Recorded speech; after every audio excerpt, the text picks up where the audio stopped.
Hey everyone, thanks so much for tuning in. Mike Doloff at Inflow. I've got with me a great lineup from our leadership and technical team. Chris Mitchell, our CTO, Travis Dillard, our CEO, Rob Morris, support manager, as well as a couple other folks you won't see on video who are here working in the background. So thanks so much for attending. Topic today going to be talking about enabling your remote workforce. We really want this to be a virtual town hall. We've done hundreds of webinars at Inflow over the years. Really want this one to be collaborative and discussion based. So use the the Q&A section, pop questions in there, and what we'll do is be sharing those as we go. We've got some content and ideas based on who we are and the space we live in that we want to share out, but we certainly welcome other ideas and questions this whole way through. So let's dive right in, Brennan. There's not even an agenda slide on this webinar. We wanted to make it unconventional because now is unconventional times. And so the last couple of days we've been thinking about, what can we give and what can we help customers with on the topic of coronavirus and just a lot of uncertainty out there. How can we help? And what we looked at is what can we control? In Inflow as a company, we're 100% remote. There's a lot of, obviously, everywhere you turn, there's an article or how-to about working remotely, which is great. We've been living and breathing for a long time, and we want to share some of that knowledge and help other organizations who might be grappling with, wow, how do I do this, and what are some of the hard skill requirements and soft skill requirements of doing this. The other side of it, though, is we work with organizations around UC and contact center technology, communication technologies, which is obviously a key part of work from home remote employees. So we live and breathe it every day. We're helping organizations with that constantly at all levels, and so we wanted to touch on that. So we're going to do, we've got a couple quick polls. We want to get a sense of where everyone's at in their organization today. So you're going to see a poll pop up. Please respond to that if you could, just so we can guide the conversation and understand as we're answering questions, facilitating dialogue, where people are coming from. So while you do that too, this is really just I'm sharing and facilitating. So this is all around remote workers and communication technology. We'll talk a little bit about, as you share out questions, we're going to be referencing your first initial and last name initial. Otherwise, keep it anonymous. So we don't want to put anyone individual or organization under spotlight they might not be comfortable in. We respect that completely. So we want to make sure people feel free to ask questions and share information without. Yep, and I think the operative word there too is share. Questions, please, present your questions. This is what we do day in and day out, like Mike mentioned, for the last decade. We have 60 employees that work remotely across 14 states, I believe. So this is something we live every day, but we're also in the business of helping our customers with the tech side, but we don't profess to know everything. And so if you have any ideas, things that are working for you, this is meant to be a collaborative session. Yeah, definitely. So help and come to be helped, all are welcome. So polls closed. I don't actually know if on GoToWebinar if that shares out to everybody, so I'll just share what the data was. We had 76% of the attendees today vote, and 74% said yes, we do have some remote workers today, and 26% is a no. So a lot of people do have experience, so this is great. We're going to make sure we get that feedback and ideas from everyone on this. So let's jump into our first way we've kind of broke down this topic. We've got a couple talking points here to share about. So from a communication standpoint of remote users, calls is sort of, to us, one of the most critical elements because that's the world we live in. And that's obviously, you'll hear things, the death of phone calls, call centers don't take calls. They still do. Calls are still really important. So we'll start with that as kind of one of the big building blocks of remote users. Let's think about calls. Chris Mitchell, I want to pass it to you for just a minute to just talk through some of the basic ways of delivering calls to remote employees. There's a whole spectrum. Maybe touch on that if you wouldn't mind. Yeah, thanks, Mike. So when users are working from home, working from a hotel room, working from a mobile device, those are kind of three different options that a lot of our customers, and our internal employees are utilizing remote calls. So with different solutions, we have options to use a mobile application. It might be an Android or iPhone app that I can launch. I can connect over Wi-Fi or 4G, and I can take and receive calls. We also have laptops that we might be utilizing in the field that we can use a soft phone on. So I can hook up, I have a headset connected to my laptop right now, as you can see. or I might have, a wireless headset or a Bluetooth headset connected for soft phone purposes. And then the last option typically that we see is physical phones. If people are working permanently from their home office, maybe they're used to having a physical phone on the desk and that's just what they're comfortable with. And a lot of the solutions do support us, putting a physical phone, at that site. So those are, kind of the three options that we see, depending on, are they a permanent worker or a temporary worker, will help you make those decisions on how they're going to take calls. But the biggest thing we always talk about is connectivity. Regardless of how I'm getting those calls, I have to have basic requirements around being able to take those calls to maintain call quality and basic interaction. So for us, we have 50 employees who work all throughout the United States, and we require a cable connection with I think 25 megabits is our typical recommendation that we require for download speeds, and at least 5 to 10 upload speeds, so that if we're doing video, we have the bandwidth to push video up and audio down at the same time, and then to go along with anything else they're doing at their workstation that might need some bandwidth. So that's kind of our basic requirements for connectivity that we set up for our employees. Can I make a note real quick too on endpoints? I think something that I might be indicative of a lot of users. I use soft phone almost when I'm at my desk, 99% of the time, but I do have a hard phone, and people kind of shake their head at me. Why do you have a hard phone? And I actually use my hard phone a lot for the full duplex speaker capabilities. I know there's other ways to take care of that using USB speaker connections into your PC, but that's just something to be thinking about. If someone likes to be on speaker, they like to collaborate that way, that might be something to consider as an endpoint. Yeah, thanks, Travis. We got a couple questions, and I forgot to mention this. As stuff comes in, we'll just address them right at the time. So we got a couple questions. Chris, do you want to take these first few ones related to soft phone, VPNs, and headsets? Yeah, coming in from JL, we said, we have an on-site ShoreTel system. Does ShoreTel soft phone work well over a VPN connection? So depending on which version of ShoreTel you're running, if you're running version 14 or older, you will need a VPN to use that software. And depending on your VPN connection is really going to determine if it's a good solution or not for you. Speaking of echo. Yeah. So on the newer version of Connect, they have the ability with an edge gateway to do a VPN-less soft phone. And with the Connect version, they redesigned the soft phone that was originally wrote in 1996 to have all the current standards. And the soft phone capabilities and quality in Connect is significantly better than in 14.2, where you solely rely on your VPN connection. So if you have a good, like Cisco Anywhere VPN or something, typically you can have a pretty good soft phone quality on 14.2 if you have a really good VPN connection. But in Connect, it makes it a lot easier to handle those features. One other question here.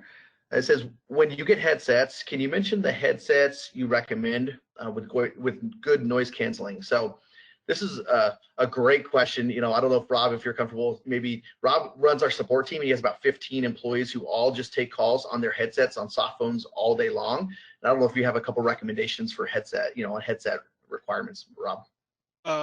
Yeah, so a lot of that's going to depend on if you're looking for small Bluetooth type headsets like Travis has, in which case we've had a lot of experience and success with Jabra. A lot of their line have built-in noise canceling. And then if you want to get something more along the USB lines, something like I'm using right now, it's going to be a little bit more expensive, but a lot of Logitech, Arctis Steel Series headsets, etc., have really good noise canceling. I'm assuming that most people are going to want to go more the small Bluetooth route. And again, we've had some good success with, well, Plantronics, Jabra, and a bunch of others. Awesome. Yeah, thanks, Robbie. That's a great point. Is there's going to be different headsets that different users want to utilize. Like Rob said, Travis is wearing a Plantronics headset. I think Mike is wearing a Lightner headset. Looks like. So there's a variety of different ones. The biggest key on that question, that was key, is noise canceling mic. You're going to be working at home, which means you're going to have dogs barking in the background. You're going to have kids getting home from school. And if without a noise canceling mic, your customers and your employees are going to hear all that background noise. So you want to make sure you have a noise canceling mic. That's a very important part of that. The other thing too is how often are they on the phone? Like think of battery life if you're going to go wireless. I like the Plantronics headset I have has a little battery pack that I can, when this one dies, I can just pop this one in, which is great because I tend to be on the phone a lot. I'm long-winded. So think of batteries too if you're going to go wireless. I like wireless because I can stand up and walk around. I can actually go downstairs in my house and stay on a call. And so I love the wireless piece of it, but just think about the battery life and be ready for that, especially in a contact center environment. Just one other comment on that too is when we talk about wireless, I'm on a wireless. I've got a base, and my base is connected via USB to my machine, so I'm not dealing with sort of trying to connect.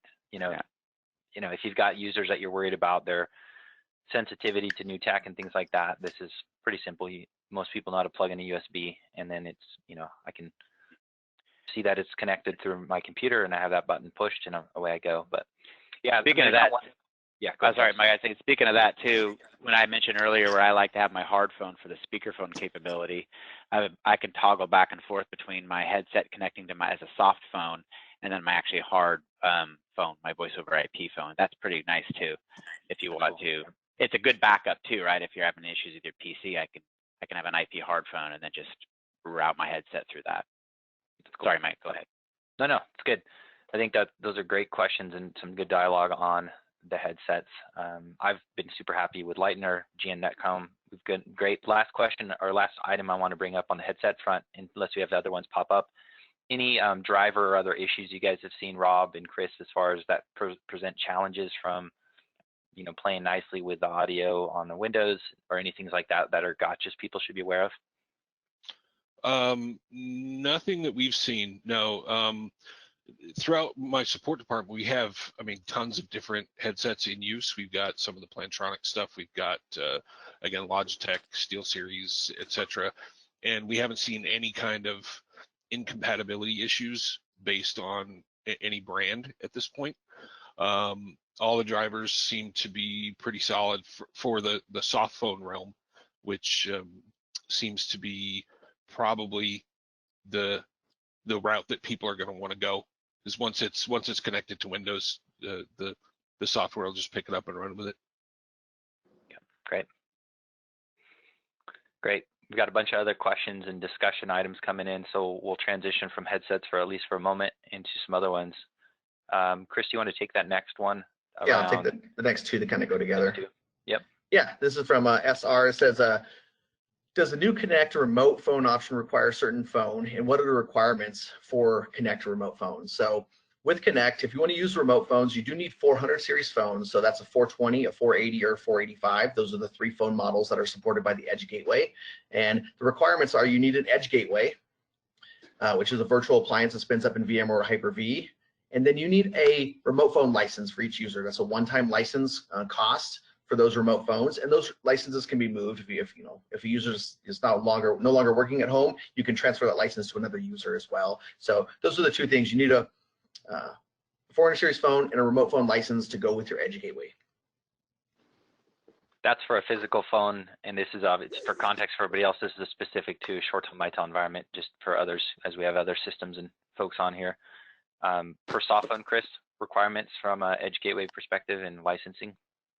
So once you have an Edge Gateway spun up, you can have up to 1,000 users connected for soft phone with no additional license cost. Once you've upgraded Connect, you'll get free soft phone licenses for the ShoreTel MyTel users that are on Connect. So you can use soft phone for free. Once you have that Edge Gateway spun up, you just need the license for physical remote phones. Chris, I think there's a question. The most recent question I think ties into this too, just as far as soft phone. Is that a download? Is it what if it's somebody's own device and you don't have laptops? How would you kind of enable that particular user? Can you speak to that a little bit? Yeah. So if you have remote users maybe using their own laptops, it is a physical software application that has to be installed. There's not a web version of it, at this time that you kind of utilize for soft phone purposes. So you have to install an application. It could be on a personal workstation if your company allows it under your policies, or it could be like in our case, an Inflow provided laptop or desktop. But it is a physical application that has to get installed. But there's no limitation on you just put a DNS name in, a username and password to connect that client back to the edge gateway. So it could be a personal use laptop, if you know, or a company use laptop, depending on what your security requirements are. Excellent, thanks, Chris. Keep going with a couple other questions and comments here. There's a great suggestion in here too, but do you want to take the one from MN as far as video and audio quality, Chris?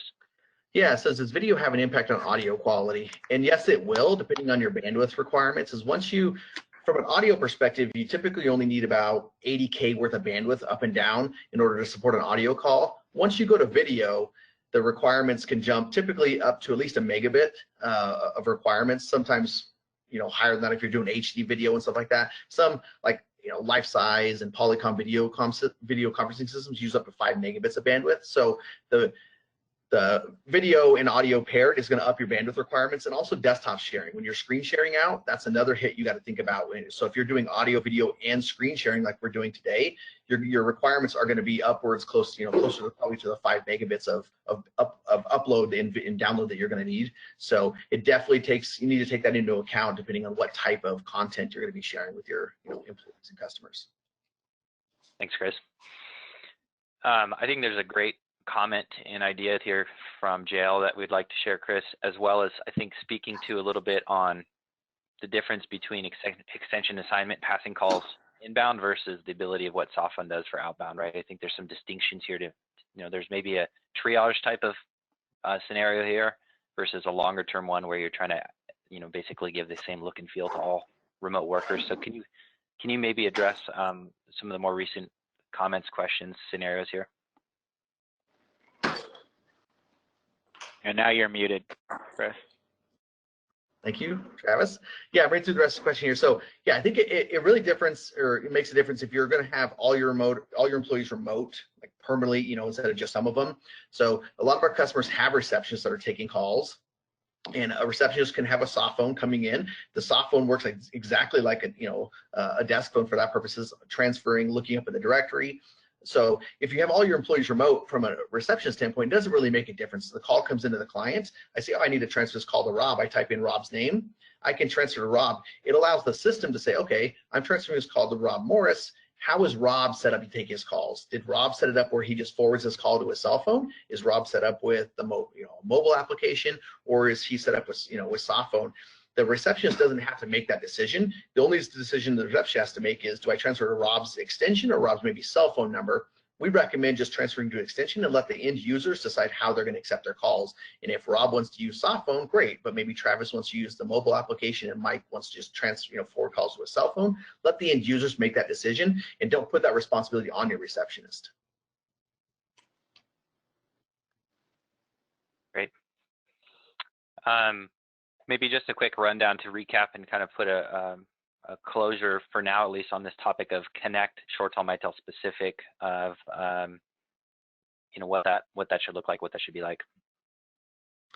Yeah, so when it comes to to Connect and remote users, the kind of recommendations is spin up an edge gateway, let your users decide between using a physical phone, forwarding to cell phones, or if you want to purchase some licensing for physical phones like Travis prefers, to be able to use a speakerphone. Those are all three options that you can utilize with that edge gateway. One has a license cost for the physical phone, but the other two don't have a license cost for it. So you give yourself the flexibility once you're on the Connect platform to have temporary or permanent remote workers without having to have necessarily a whole new licensing scheme or package. It's literally just an upgrade that we do on the system, and then you're just changing out the type of communication device they're using. Instead of physical phone at the office, they're utilizing a wired headset, a wireless headset, or that. So there's a lot of flexibility in customization that can meet each business's needs once you upgraded the Connect platform. Okay, thanks, Chris. Brendan, let's move on to the next slide here for some additional talking points. There was one question about what about people that are not on Connect? I don't know if you saw that one. That are not on ShoreTel or Mitel Connect. Yeah. Yeah. Go ahead, Chris. Yeah. So if you're not on the Mitel or ShoreTel platform, you maybe you're on an Avaya system, a Cisco system. The nice thing is that most of the VoIP platforms function very similar. Is they have a soft phone option and they have an option to transfer to your cell phone, forward calls to your cell phones. So you could take advantage of the same technology. It may be named a little bit different on it, but I know all of the Cisco platform, the Avaya platforms, they all support soft phones. You know, they may require a VPN, you know, like the older versions of ShoreTel, Mitel, but the capabilities typically are universal between the different platforms, and so you can pick and choose using soft phone or using forwarded cell phones. If they have a mobile application or support a remote phone, you know, those are still options, but the easy ones to use is just forward your extension calls to your mobile device or use a soft phone, and those should apply to pretty much all of the VoIP platforms out there. And I'm probably going out on a limb here, but if you have a legacy digital system that's not IP enabled, might be time to look at like cloud, because you have everything built in with cloud, from the mobile device, the soft phone, all the messaging and collaboration, which we're going to get into here in a little bit. You just kind of leapfrog ahead, and it's not just voice anymore. You have a whole suite of collaboration tools. So that was just and again, that's just my opinion. But yeah, there's a ton more, and I think in the interest of time, we answered most, I think, of the questions around calls. We actually just got one in, Chris, if you don't mind taking a look at email, and we can address that one in just a minute. There's one that came to you and I. But really quick, shifting into another element of it. So calls really important. There's a lot of elements there that we've talked a lot about. Here's one of the more underappreciated, but I think just as important elements of the remote workers is your messaging, collaboration, and video. If you don't have a plan for messaging today, don't panic. I just met with a publicly traded company that I definitely won't name just recently that had no messaging strategy, right? They're like, oh, we got Slack here, we got Skype here, we got Teams here, we got this other one, we're using Jira for this, and there's not actually a unified messaging plan for them. If you don't have a plan, generally speaking, your users are going to figure something out, and you're going to have fragmentation. And when you're in an office, that's one thing. When you're remote or part of your team's remote, that's highly disconnecting. And I'll give you an example of Inflow. A couple of years ago, we were 25-ish employees, and we were using 3 or 4 messaging tools. And every time I'd think, oh yeah, what's Chris prefer to be messaged on? Let me think about that. So not only a productivity killer, but sometimes I'd get it wrong, and I'd message, and that person's not responding to me. What's going on? And again, I can't walk over to the cube, can't walk over to the desk. So having fragmentation is a killer, and not just for productivity, but for the culture, for the connectivity feel of your organization. So have a plan. There's a whole conversation we could have around how do you do that, and how do you get buy-in from users, how you roll that out. Look, the reality is in some orgs, unless it's completely locked down, there'll still probably be some shadow IT messaging. But if there's a unified sort of, this is what we use from a corporate perspective, and it's adopted, it has to be adopted at all levels too. If Travis said, hey, we're doing video calls, and he jumps on and he's not on video, it's not going to happen, right? Same thing with, we're using messaging and nobody in leadership or management uses messaging. It's not, it has to be top down, bottom up. Both of these have to be in. So this is a huge thing. Anybody want to add any comments on that, on any of those parts from the crew here? I think you just hit it, that if it's not in your plan, it needs to be in your plan. I think a lot of people underestimate the power of messaging when you're remote. When you're in an office, a lot of the nuances, a lot of sort of getting help, getting questions answered happens organically. You need to be very thoughtful about that with a messaging application. You need to have a single messaging application. And I think you have this as a bullet point here. Be thoughtful about how you set that up. Like ours, as you can see, we got a screenshot of our messaging application. We have different channels. SE help, if a salesperson needs a question answered from a sales engineer, or there's management, or there's different groups and channels. I mean, this has grown over the years for us organically almost, and it's extremely effective with, the less business type of communication around family and wind bells and culture and things like that. But be thinking about some very clean, crisp channels that you could set up as you push messaging out to your employees. Because if they're not used to working remotely from home, you want to use messaging to really help them. Here's an SOS channel that you can just reach out and get help from. Well, normally I'd walk over to and ask somebody. Be thinking about that. Just don't push it out. Be thinking about how they can leverage it immediately. Kind of what's the 20%? What are the few things you can do to drive a lot more productivity, and you also don't want people to feel like they're out on an island, and messaging is absolutely critical to that. Yeah, we've got voice, we use video daily, but our messaging application is just as critical as those other mediums. Yeah, in fact, if you look at the bottom, I threw in a quick screen grab down here of usage frequency, and it's showing from our user population on our communications technology stack what frequency is for users across messaging and calls. And if you look, you've got a lot more users who are using messaging more frequently than calls. So from a usage perspective, it's much higher than calls even at this point in time. So which is fairly common from what we see. So this is something that, don't just think, well, I've identified something, we're going to throw it out and it'll happen. I've got another talking point on this later, but you have to have a thought, like Travis said, how am I, people want to have fun. People want to have the ability to ask questions like they've had. You kind of help people, give people some guidelines and I'll tell you this, I don't know within an organization where that comes from exactly. Is that IT? Is that someone else? Someone's got to take it though. So if you're in IT and there's no one taking it, take it and help drive that as far as, let's build it out. Let's set some things up, have some conversations with HR and other departments to say, because if you just let it happen, you're going to get low adoption, low functionality, and you're not going to get the benefit of the time and effort you spend. So let's see here. Chris, did you want to pop in with your, the last point on this, and then Chris, I think there's a question that maybe you want to get to. Let's see if you can. The culture aspect of this, this actually addresses one of the questions from KS, which was any best practices for keeping culture intact, like meetings, one-on-one supervisor calls. It's a great question. That's honestly more important.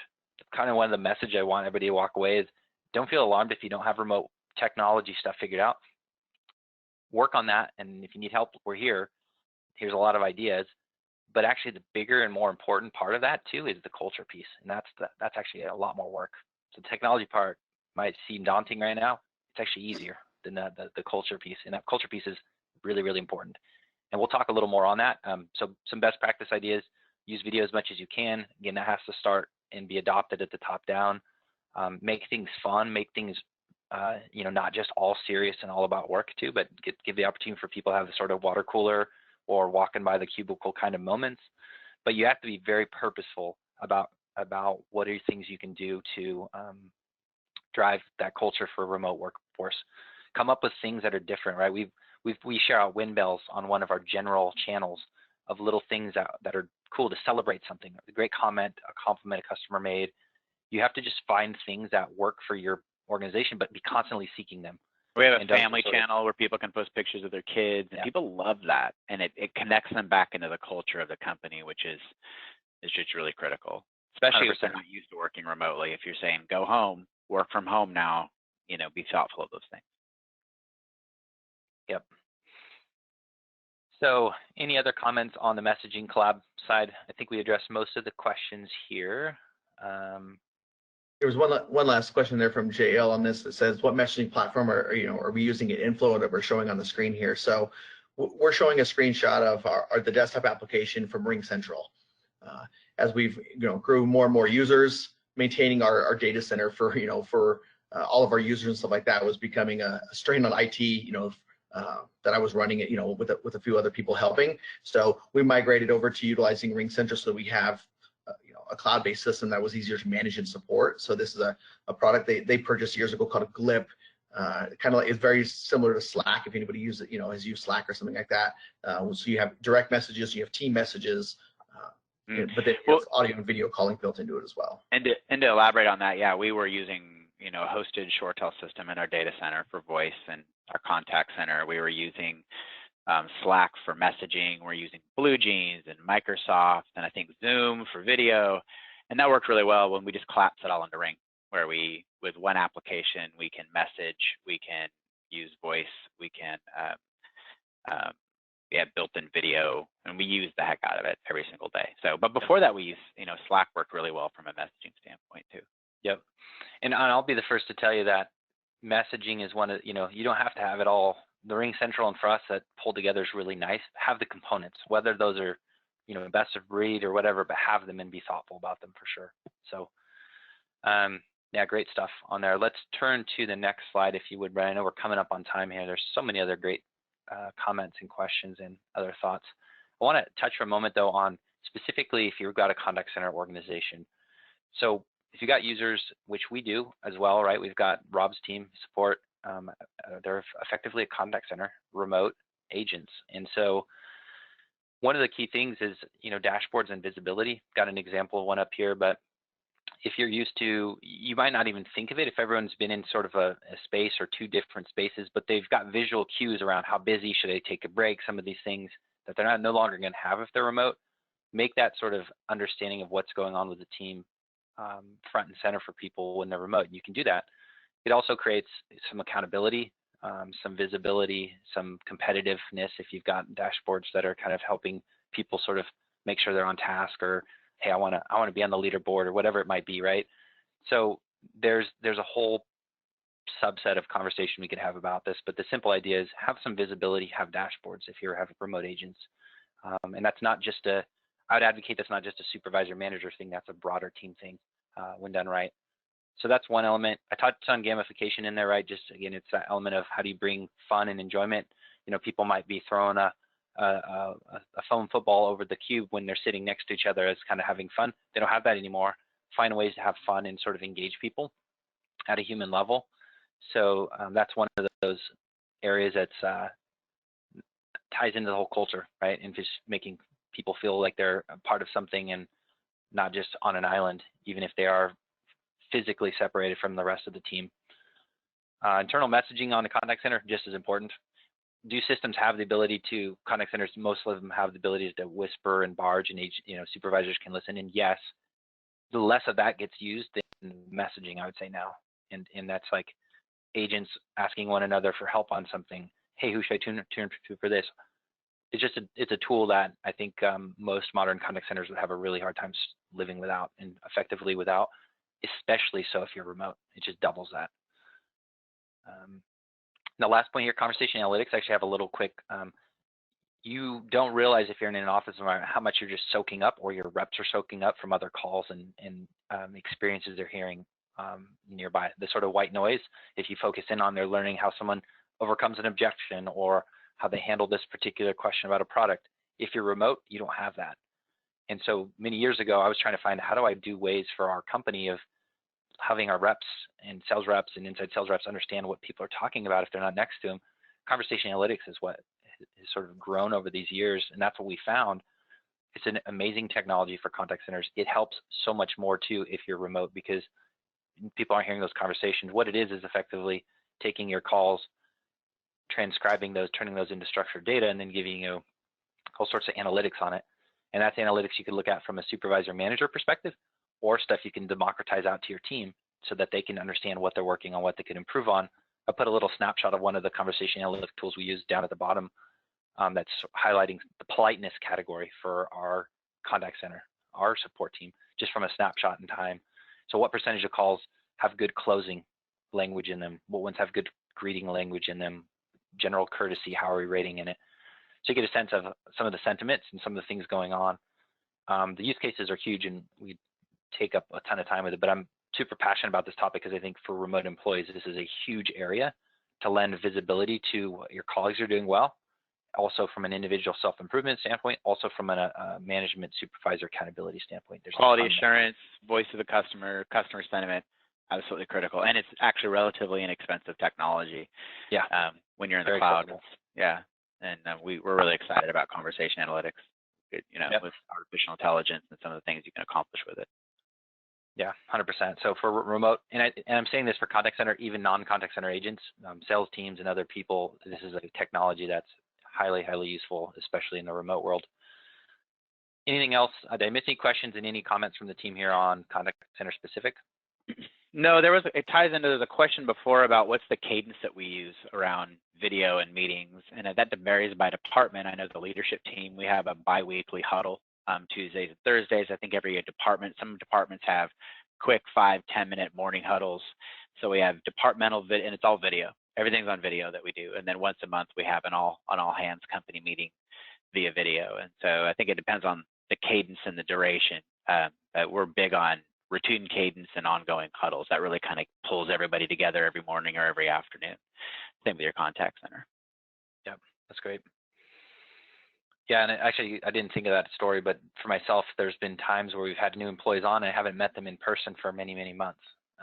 They're a different department, different part of the country or world, wherever, and we do those huddles and those videos, and I feel like I know them. And when I see them in person, it's actually not this big surprise thing, right? It's like I'm like, oh yeah, this is our first time meeting in person. Wow, it definitely is not the same, right, being video, but it certainly diminishes that gap. So it's actually yeah, it's quite powerful to draw that connection that's way different than just a phone call or a message, instant message. So let's get to the next one, Brendan. I think we're close to wrapping up here, and I think we got see if we got any more questions coming in. So just a couple other considerations.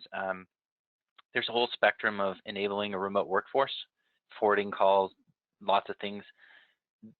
All of our customers too are in various stages of where they're impacted by the specific coronavirus, but there's whether it's this, whether it's some other disruption, local or macro level, there are things that can disrupt our communications with our employees, and what are other considerations that we wanted to kind of note, things that we've used or helped other customers use over the years. One of them is Twilio. If you're not familiar with Twilio, it's a cloud-based messaging type of platform that does everything from basic SIP trunks to the ability to have a contact center in there in production. And we've used this thing we've actually used this for a number of years for customers for Cloud Auto Tenant. So if you're in a scenario where you don't have the ability to spin up remote workers, you can't get people to the office, calls need to go somewhere, what do?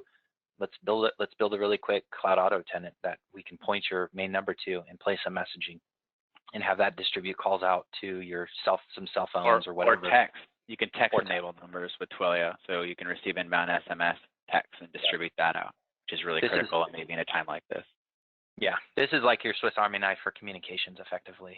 So we use it for some simple use cases, messaging and notifications for things, Cloud Auto Tenant, backup contact center, DR capabilities. We use it for SIP and elasticity when somebody's like, hey, we're in healthcare and now we're really spiking in calls and our PRIs are maxed out. Well, let's not be using PRIs in 2020.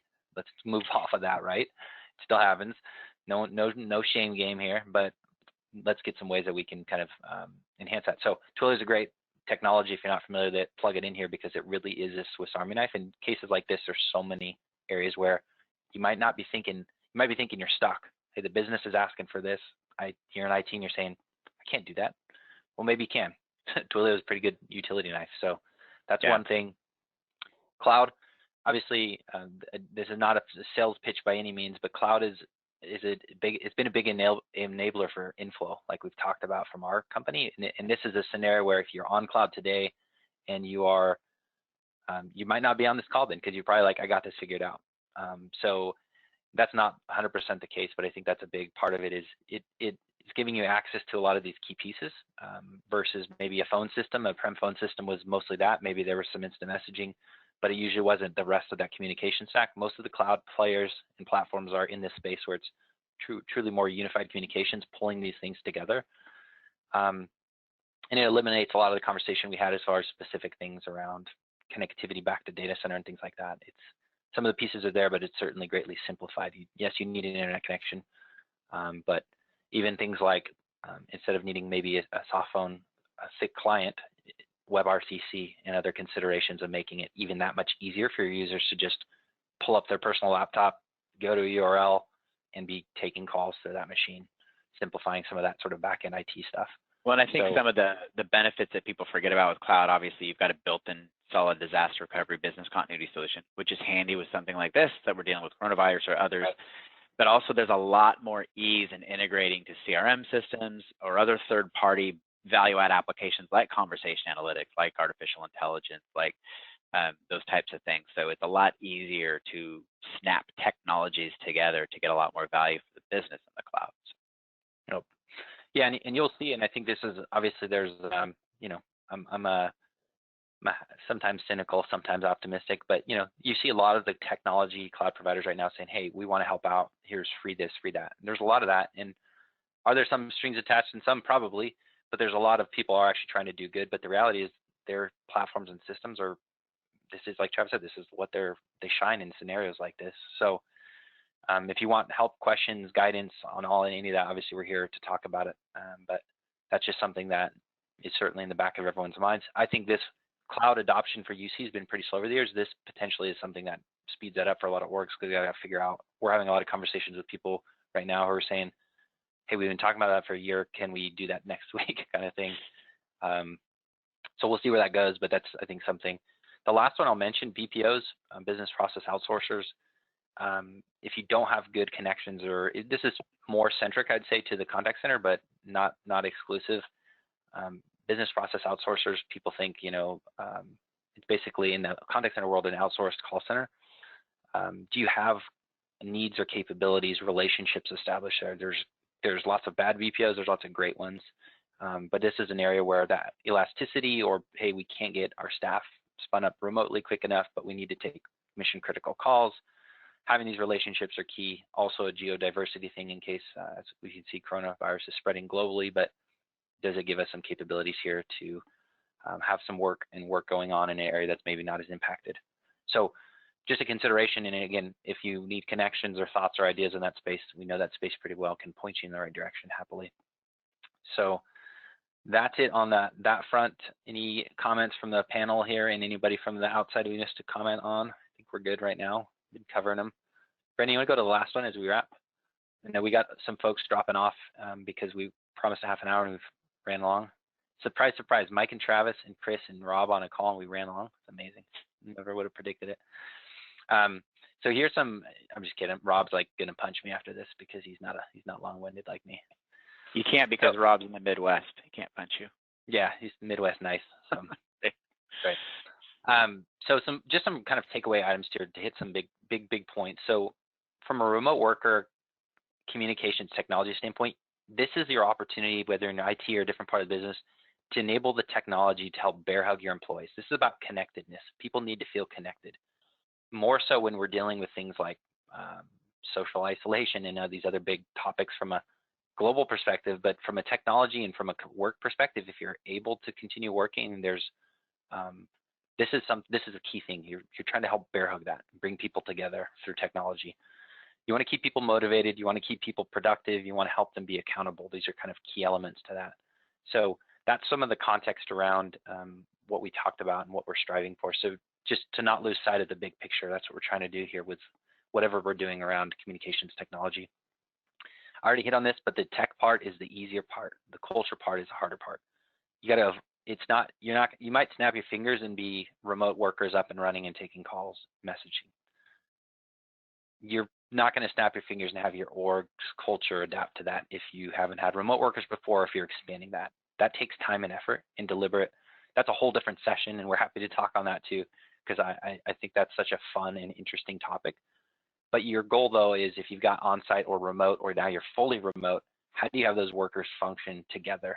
Whether it's all remote, a mix of remote and on-site, and you have to be purposeful about this. If you just sort of say, they'll figure it out, guess what? Your employees in your organization will not just figure it out. It will be a bad experience.